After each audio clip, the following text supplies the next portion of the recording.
I was told that there are different ways to get near God. We just need to take any one of them. Yet today, different schools of thoughts were negated. Guru Maharaj, you explained and removed many of my doubts. Please elaborate further on the authenticity of this root of Godhead, as my confusion is Athena Roy. There are not many ways, there is only one way. Those who say that there are many ways and all the ways are all the same, they are not saying the right thing. You have to understand, if you want to go to Delhi, there is only one way to go to Delhi. Delhi is in the north of India, north of Calcutta. If you want to go to Delhi, you have to take north. If you take south, you won't go to Delhi, you'll go to Madras. Right? So, that all these ideas that as many ways are there, that many ways are there, they are not right. There's only one way. Surrender to God. And if the way doesn't say about the surrender, that is not the way. If the way says that you will become God, then that's nonsense. There is only one way. That try to understand that what is the right way. Bikram Gupta, if I surrender my all, griha and family to Krishna, then is it necessary to take care of them? Yes, you take care of them as Krishna's servants and maid servants. বাংলাতে আমি করছি প্রশ্নগুলো ইংরেজিতে আসছে কেন? আমি তাহলে ইংরেজি প্রশ্নগুলো এখন বাদ দিয়ে দেবো।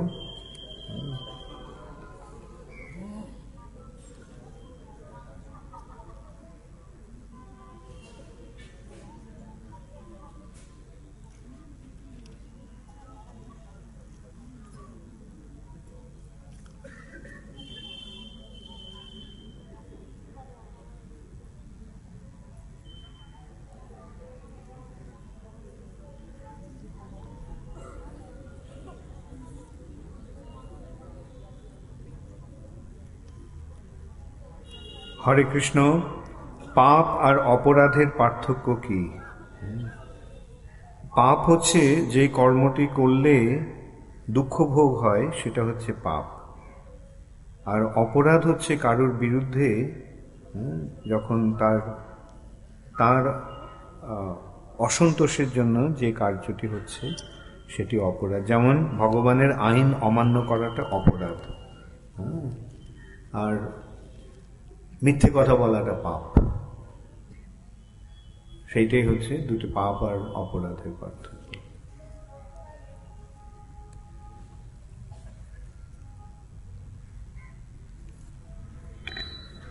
আমি প্রশ্নগুলো আমি চলে যাচ্ছি, কেননা সময় বেশি নেই আজকে।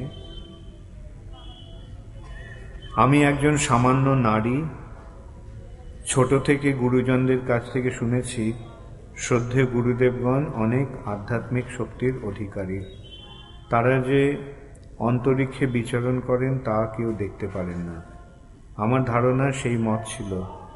আজ চারুস্বামী মহারাজ গুরুদেবকে দেখে নিজেকে ধন্য বলে মনে করছি। আজ আমার আনন্দ ও কষ্ট এই জন্য যে আমি দেখলাম, যে জানলাম, তাতে আমার পরম সৌভাগ্য, তা ভাষায় বলা যাবে না।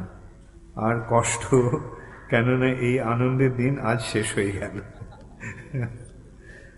আমি যে জিনিস পেলাম আমি কার সাথে ভাগ করতে পারলাম না। আজ একটা মধুর আনন্দ নিয়ে বাড়ি যাচ্ছি। এটা কোনো নাম নেই। অনেক ধন্যবাদ আপনাদের, এই যে ভালো লেগেছে, এটাই আমার পুরস্কার।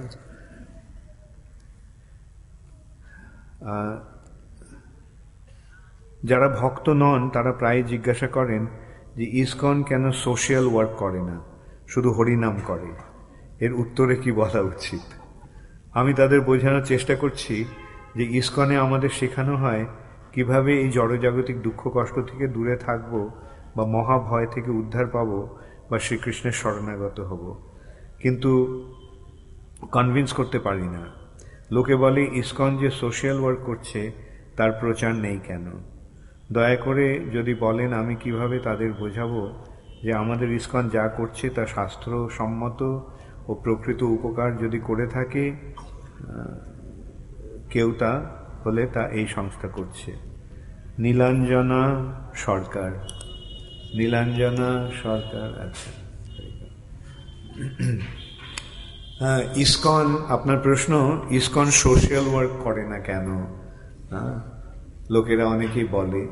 এই সম্পর্কে আমি প্রভুপাদের একটি ঘটনার কথা বলবো। প্রভুপাদ তখন পুনায় ছিলেন। ওখানে একজন খুব ধনী ব্যক্তি যিনি বিড়লার আত্মীয় প্রভুপাদকে নিমন্ত্রণ করেছিলেন তার বাড়িতে। এবং এইখানে প্রভুপাদের সঙ্গে কথা হতে হতে উনি জিজ্ঞাসা করেন যে আপনি কেন শুধু সকলকে ওই কৃষ্ণ নাম করতে বলেন, আর এই যে লোকেদের যে এই যে সোশ্যাল ওয়ার্ক, মানে স্কুল কলেজ হাসপাতাল এইগুলো দানছত্র এগুলোকে আপনি কেন খুলছেন না, না করে কেবল হরিনাম করতে বলছেন? তখন প্রভুপাদ তাকে বলেছিলেন, দেখুন আপনি তো বিড়লার আত্মীয়, বিড়লা পরিবারের সঙ্গে আপনি খুব ঘনিষ্ঠভাবে যুক্ত। বিড়লার ছেলে যদি পাগল হয়ে যায়, পাগল হয়ে ঘর থেকে বেরিয়ে গিয়ে, যে পাগল সে তো হারিয়ে যায়, সে তো জানে না তার বাড়ি কোথায়। সে তো বিড়লার ছেলে যদি পাগল হয়ে এইভাবে বাড়ি থেকে বেরিয়ে যায় তাহলে তাকে কত কষ্ট ভোগ করতে হবে। একটা পাগলকে নানা রকম নির্যাতন, কষ্ট, দুঃখ ভোগ করতে হয়। তো সেই অবস্থায় যদি আপনি বিড়লার ছেলেকে দেখেন তাহলে কি আপনি ওকে 2 টাকা দিয়ে বলবেন যে যাও গিয়ে একটু খেয়ে আসো? না, তাকে তার বাবা বলবে যে আরে তুমি বিড়লার ছেলে, তুমি এখানে এইভাবে কেন ইয়ে করছো, বলে তাকে কি করবেন? তাকে বিড়লার কাছে ফিরিয়ে নিয়ে যাবেন। ঠিক তেমনি আমরা দেখি যে সবাই ভগবানের সন্তান, অথচ তারা ভগবানের সন্তান হওয়া সত্ত্বেও সকলেই জড়জগতে এইরকম ভাবে দুঃখ কষ্ট ভোগ করছে। তো আমি কি তাকে 2 টাকা দিয়ে বলবো দুটো কচুরি খেয়ে এসো? না, তাকে বলবো আরে তুমি ভগবানের সন্তান, তুমি এইভাবে কেন কষ্ট পাচ্ছ, চলো আমি তোমার বাবার কাছে ফিরিয়ে নিয়ে যাব। আমার ইসকন যে কাজটা করছে সেটা হচ্ছে সেই কাজ। সবচাইতে যিনি ধনী, সবচাইতে যিনি ক্ষমতা সম্পন্ন, যিনি সর্বশক্তিমান, যিনি সর্বলোক ও মহেশ্বর, তার সন্তানদের আমরা তার কাছে ফিরিয়ে নিয়ে যাচ্ছি।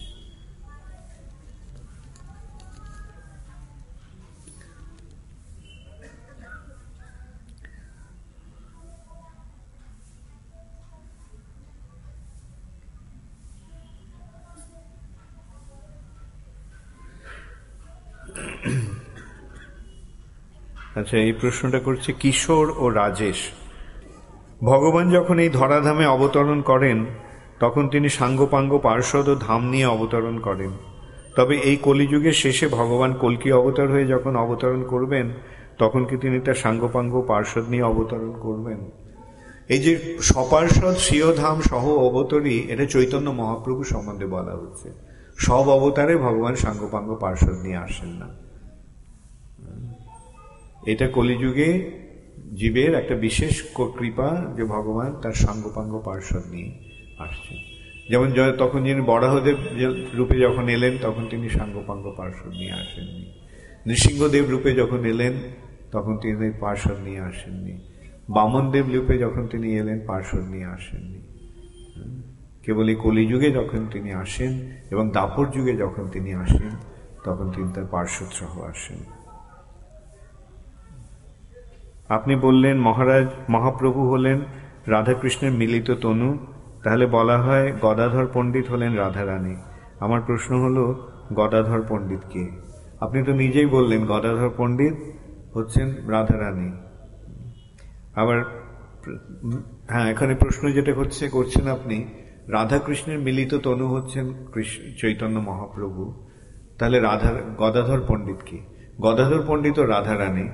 কৃষ্ণ যখন রাধারানীর ভাব অবলম্বন করলেন তখন রাধারানী ভাবলেন যে আমি গিয়ে দেখি কৃষ্ণ আমার রোলটা কিরকম ভাবে প্লে করে। তাই জন্য তিনি গদাধর পণ্ডিত রূপে এসে তিনি দেখছেন।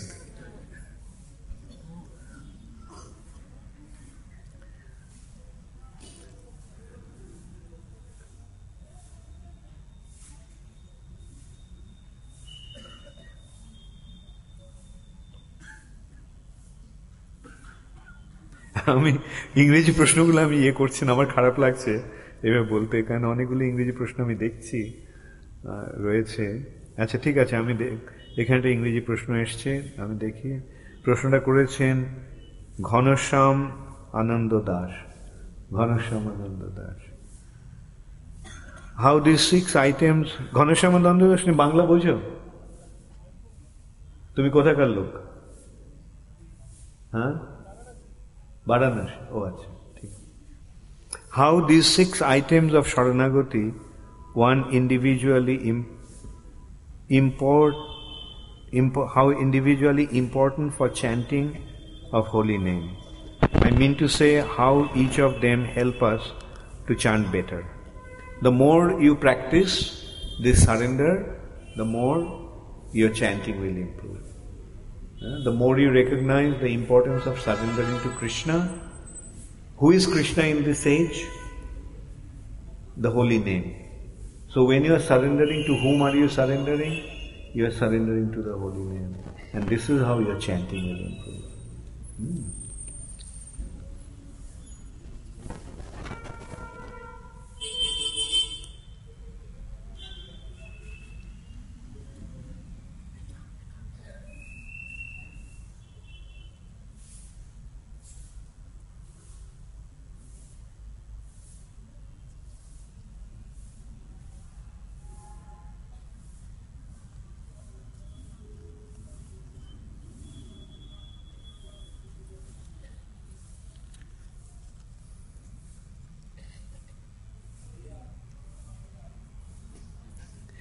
একাদশী তিথিতে পাপ পুরুষ লুকাইয়া থাকেন, কিন্তু অনেক সময় দশমী বিদ্যা একাদশীতে আমরা পরের দিন একাদশী পালন করি, তাতে কি পাপ পুরুষ উদয়স্ত হয়? না, হয় না। কৃপা করে অধমে ক্ষমা করবেন। অশোক জানা, ওকে। একাদশীর দিন পাপ পুরুষ লুকিয়ে থাকে না, একাদশীর দিন পাপ পুরুষ ভয়ে পালিয়ে যায়। কেননা এই পাপ পুরুষ এই একাদশী পালনের ফলে সমস্ত পাপ ক্ষয় হয়ে যায়। তাই জন্য সেই ভয়ে পাপ পুরুষ হচ্ছে সমস্ত পাপ নিয়ে যিনি রচিত হয়েছেন, তিনি হচ্ছেন পাপ পুরুষ। তবে একাদশীর দিন পাপ পুরুষ অন্নে প্রবেশ করে, সেই জন্য একাদশীর দিন অন্ন খেতে নেই। এই সম্বন্ধে আপনারা জানেন কি ঘটনাটা? না আমি বলবো? ওকে। ভগবান একদিন জমালয়ে গেছেন, তো গিয়ে তিনি শুনছেন দক্ষিণ দিক থেকে প্রচন্ড আর্তনাদ আসছে, যন্ত্রণায় কাতর হয়ে মানুষ আর্তনাদ করছে। তিনি যমরাজকে জিজ্ঞাসা করলেন, এই আর্তনাদ কিসের? যমরাজ বললেন যে যারা পাপী তারা দণ্ডভোগ করছে, সেই জন্য এই আর্তনাদ, তাদের এই আর্তনাদ। কৃষ্ণ তখন ভাবলেন যে এরা আমারই সৃষ্ট জীব, এরা আমার সন্তান, এরা কষ্ট ভোগ করছে তাদের পাপের জন্য, অতএব এদের পাপ মোচনের একটা উপায় করতে হবে। তখন কৃষ্ণ একাদশীকে সৃষ্টি করলেন, এবং সেই একাদশী পালনের ফলে মানুষ সমস্ত পাপ থেকে মুক্ত হয়ে যেতে পারে। যে সে যত পাপই হোক না কেন, কেবল একাদশী পালন করার ফলে তিনি সেই সমস্ত পাপ থেকে মুক্ত হয়ে যেতে পারেন। তো এইভাবে সকলে তখন একাদশী পালন করে পাপ মুক্ত হয়ে যেতে লাগলো। আর এদিকে সমস্ত পাপ নিয়ে পাপ পুরুষ সৃষ্টি হয়েছে, অর্থাৎ সমস্ত পাপগুলি নিয়ে হচ্ছে পাপ পুরুষের শরীর, তার মাথা, তার বুক, তার পেট, তার হাত, তার পা। এখন সকলে যখন এইভাবে পাপ মুক্ত হয়ে যেতে লাগলো, কেউ যখন যে পৃথিবীতে যখন পাপ রইল না, তখন পাপ পুরুষের জীবনাপন্ন হল। তখন তিনি ভগবানের শরণাগত হলেন, পাপ পুরুষ। তো ভগবান দেখলেন যে পাপ কোন রকমের কষ্টে সৃষ্টে এগিয়ে আসছে তার কাছে। তিনি জিজ্ঞাসা করলেন, পাপ তোমার এই দুর্দশা কি করে হলো? পাপ বলল যে আপনি যেদিন থেকে একাদশী সৃষ্টি করেছেন তখন থেকে সকলে একাদশী পালন করে পাপ মুক্ত হয়ে যাচ্ছে। তার ফলে আমার মরণাপন্ন অবস্থা হয়েছে। আমিও তো আপনার সৃষ্ট জীব, আপনি আমাকে রক্ষা করুন। তখন ভগবান বললেন, ঠিক আছে, তুমি এখন থেকে একাদশীর দিন তুমি অন্নে প্রবেশ করো। আর যারা অন্ন খাবে সমস্ত পাপ এই অন্নের মধ্যে প্রবেশ করবে। তারা যদি সেই পাপটি নাও করে তবুও অন্ন খাওয়ার ফলে তাদের সেই পাপ হবে। তার ফলে পাপ পুরুষ পুষ্ট হতে লাগবে। অতএব সেই জন্যই একাদশীর দিন অন্ন গ্রহণ করতে নেই।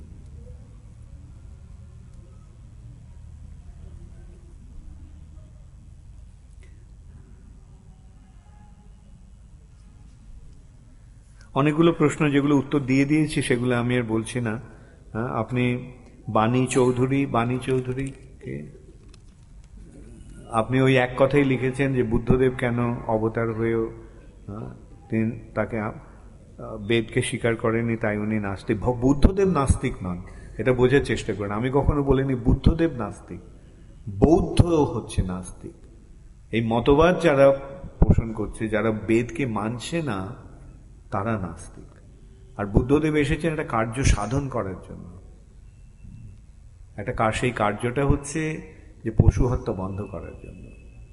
এখন এই পশু হত্যা বন্ধ করার জন্য তাকে বর্জন করতে হবে, এবং তারপরে সেই বেদকে পুনঃপ্রতিষ্ঠা করার জন্য তিনি শঙ্করাচার্যকে নির্দেশ দিলেন, মহাদেবকে নির্দেশ দিলেন। মহাদেব এসে বেদকে পুনঃপ্রতিষ্ঠা করলেন।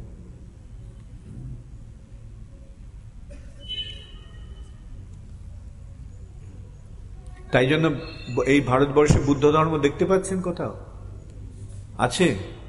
ভারতবর্ষ থেকে তো বৌদ্ধ ধর্ম উৎখাত হয়ে গেছে।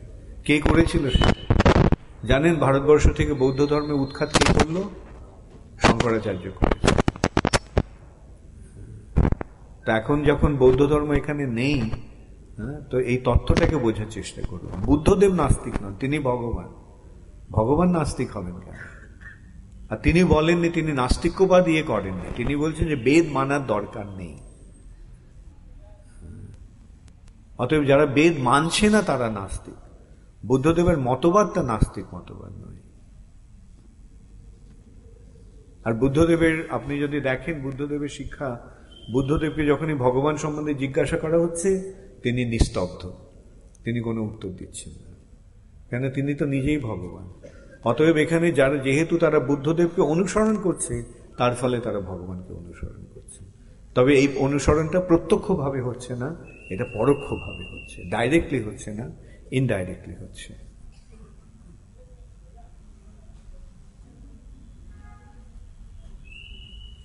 আমি যখন কাউকে মন্দিরে আসার কথা বলি তখন অনেকে আসে, আবার অনেকে বলেন যখন ভগবান কৃপা করবেন তখন যাব, আসতে চায় না। আমি যখন কাউকে বলি ভগবান সেবা করতে হয়, কিছু না কিছু ক্ষমতা অনুসারে দিতে হয়, দিলে আমাদেরই ভালো হবে, তখন অনেকে বলে ভগবান যখন দেবেন তখন আমি দেব। এই যে কথাটা বলেন, তখন আমি তাদের কিভাবে বোঝাবো? তখন বোঝাবেন যে সাবধান থাকবেন, ভগবান যখন নেবেন তখন সবকিছু নিয়ে নেবেন।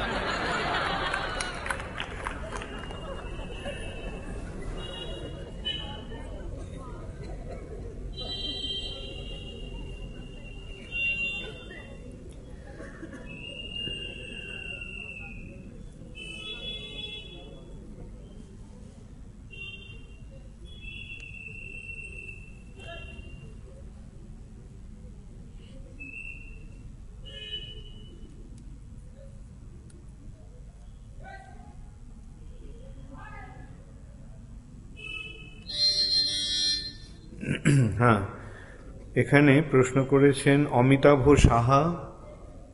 অমিতাভ সাহা কে?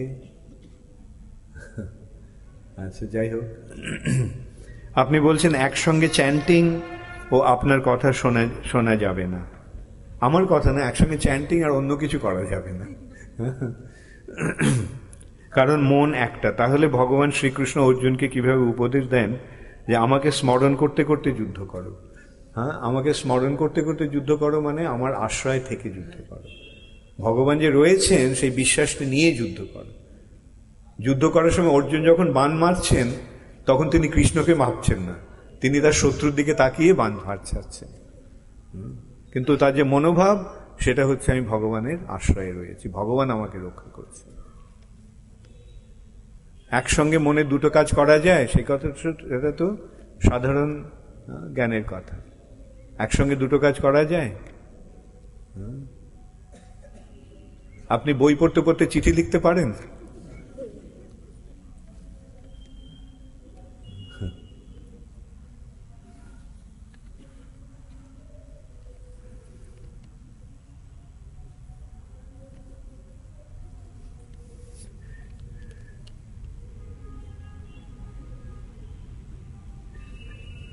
একটা, যাই হোক, আমি এখন ইংরেজিতে প্রশ্নগুলির উত্তর দেওয়ার চেষ্টা করছি।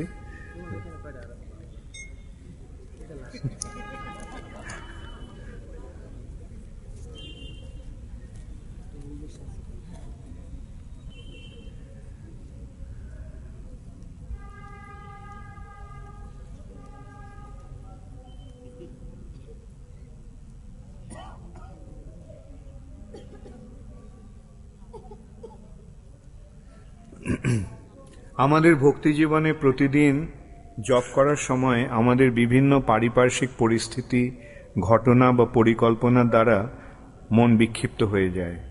অনেক সময় এগুলিকে খুব গুরুত্বপূর্ণ বলে মনে হয়, তার ফলে আর হরিনাম শ্রবণ করা হয়ে ওঠে না, হরিনামের জপ থেকে বঞ্চিত হয়ে যায়।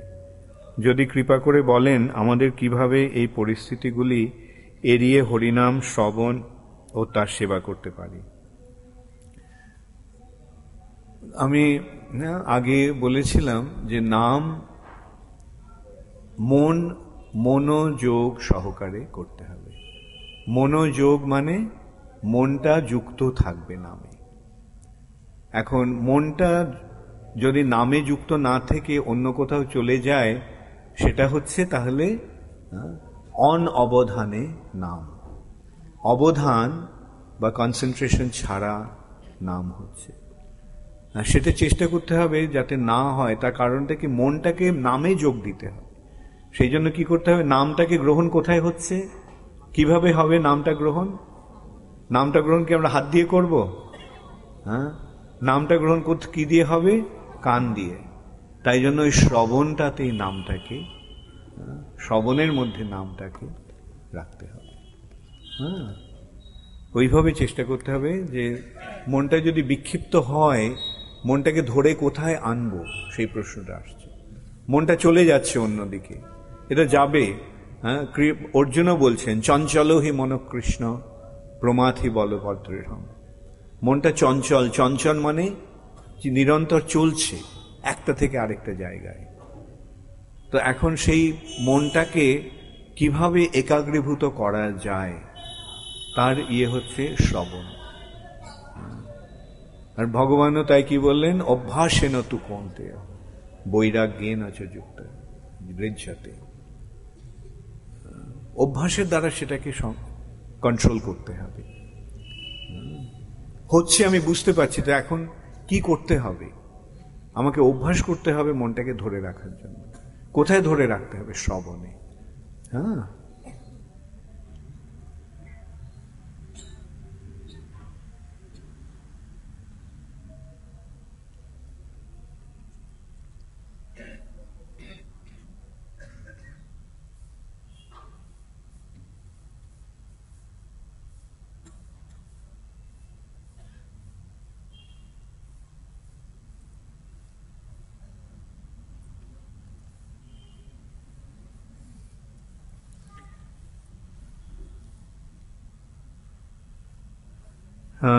At the stage of highest pure devotion, when the subtle body of mind, intelligence and false ego is destroyed, then does that mean that we do not possess any ego, intelligence or mind? দেখুন, আমি এটা আগেই বিশ্লেষণ করেছি যে মনটা পরিবর্তন হচ্ছে। মন, বুদ্ধি এবং অহংকার, mind, intelligence and false ego আর ট্রান্সফর্মিং। এগুলো ক্রিয়া থেকে যাচ্ছে, এগুলি থাকছে, তবে চিন্ময়ত্ব প্রাপ্ত হচ্ছে। মনটি কি হচ্ছে? মনের কাজ কি? মনের ক্রিয়া কি? মনের ক্রিয়া হচ্ছে চিন্তা। কার চিন্তা করব? মন কার চিন্তা করছে? শুদ্ধ মন কৃষ্ণের চিন্তা করছে, বা কৃষ্ণের চিন্তার দ্বারা মন শুদ্ধ হয়ে যাচ্ছে। বুদ্ধি যোগে পর্যবসিত হচ্ছে। অর্থাৎ এই বুদ্ধিযোগটি কি? বুদ্ধিযোগ হচ্ছে ভক্তি। ভক্তি মানে কি? কিভাবে ভগবানের সেবা করব সেই আয়োজন। এখন বুদ্ধি যখন ভগবানের সেবা করার কার্যে ব্রতী হচ্ছে, অর্থাৎ বুদ্ধির কাজটা কি? বুদ্ধির কাজ হচ্ছে সংকল্প। বুদ্ধির কাজ হচ্ছে যেটি করণীয় সেই জিনিসটিকে গ্রহণ করা, আর যেটি করণীয় নয় সেটি ত্যাগ করা। এখন এখানে বুদ্ধি কি করছে? কৃষ্ণের সেবার অনুকূল যেটা সেটা গ্রহণ করছে, কৃষ্ণ সেবার প্রতিকূল যেটা সেটা বর্জন করছে। বুদ্ধিরও কাজ হচ্ছে তাহলে। এমন নয় যে বুদ্ধির ক্রিয়া হচ্ছে না। আর ফলস ইগো, আমার ভুল স্বরূপটাকে হারিয়ে, আমি আমার ভ্রান্ত স্বরূপটাকে হারিয়ে বা ত্যাগ করে আমি আমার প্রকৃত স্বরূপ, আমি যে কৃষ্ণ দাস, সেই দাসত্ব আমি বরণ করছি। এখন এই যে তিনটি ক্রিয়া হচ্ছে, এটি কি জাগতিক না আধ্যাত্মিক? মন যখন কৃষ্ণের চিন্তা করছে, সেটা কি জড় চিন্তা হচ্ছে না কৃষ্ণের চিন্তা হচ্ছে? বুদ্ধি যখন কৃষ্ণ সেবার অনুকূল কার্যগুলিকে স্বীকার করছে, তখন সে বুদ্ধি কি স্তব্ধ হয়ে আছে না বুদ্ধি সক্রিয় আছে?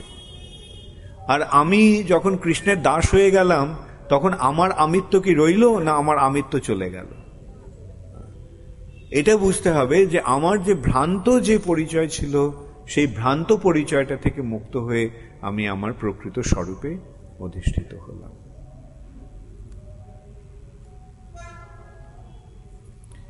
When Harinam fulfills all desires as described in the song, does that mean spiritual desires or material desires?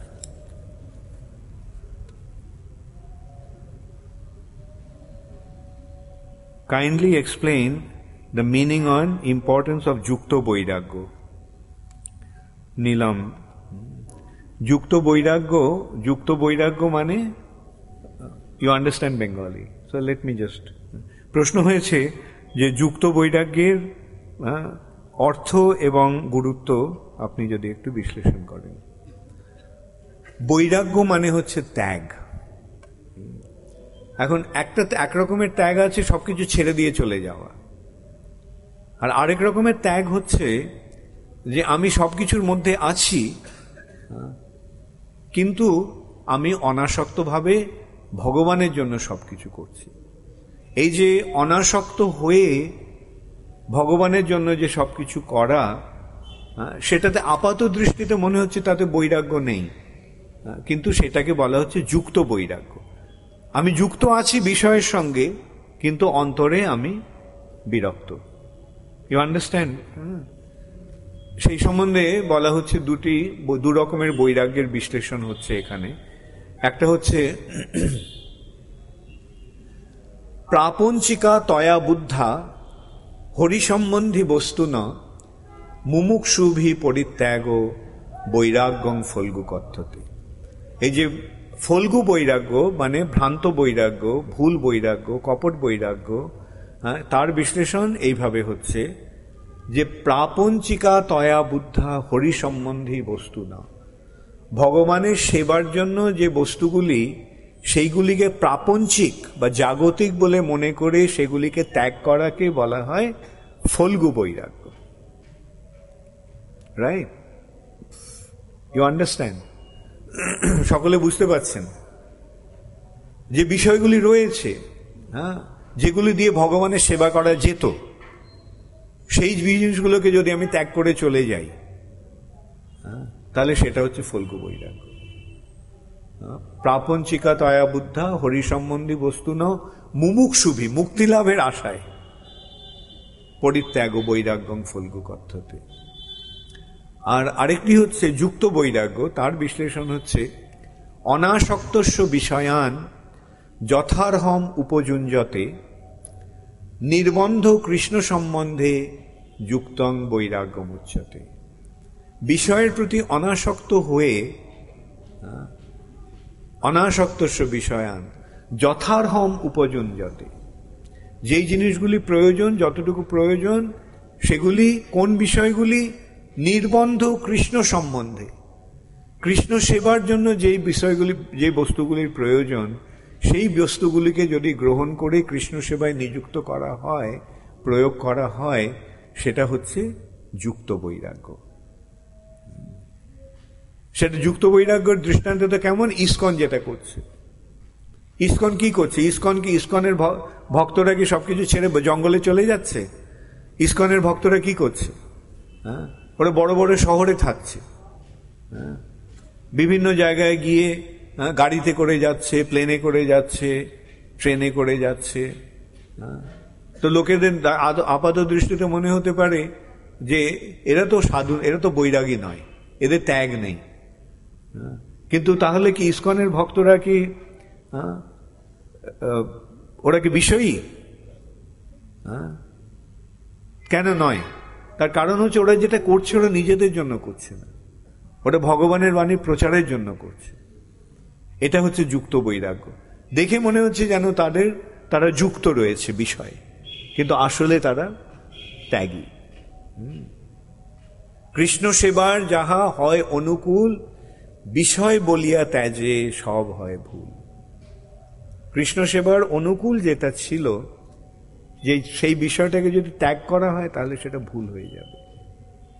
আমরা এখানে কি করছি? এখানে আজকে ভেবে দেখো, microphone, sound system, light, chair, table, এগুলো তো সব বিষয়, তাই না? তো এগুলি দিয়ে যে আয়োজনটা করা হয়েছে, সেই আয়োজনটা কিসের জন্য করা হয়েছে? এখানে যে আপনারা এসেছেন এবং এই যে আয়োজনটা করা হয়েছে, এটা কেন করা হয়েছে? আপনাদের কৃষ্ণ ভক্তি দান করার জন্য। এটা হচ্ছে যুক্ত বৈরাগ্য।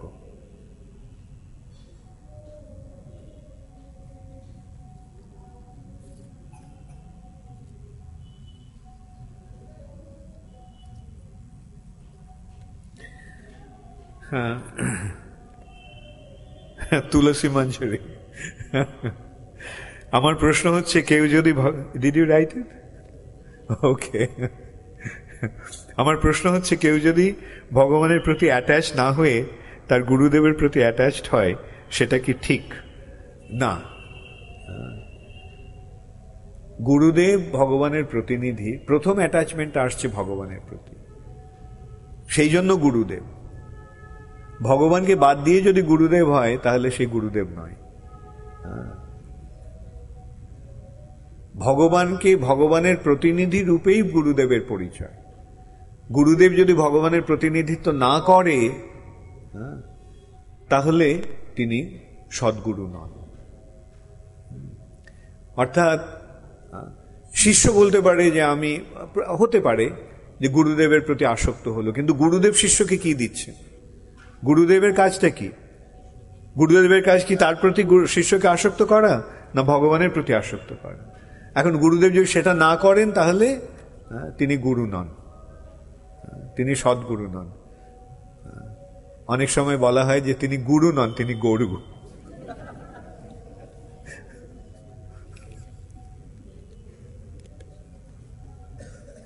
গুরুদেবের কাজ হচ্ছে শিষ্যকে ভগবান, যেই কৃষ্ণকে দান করাই হচ্ছে গুরুর কর্তব্য, এবং যিনি কৃষ্ণকে দিতে পারেন, কৃষ্ণ সে তোমার, কৃষ্ণ দিতে পারো, তোমারও শক্তি আছে।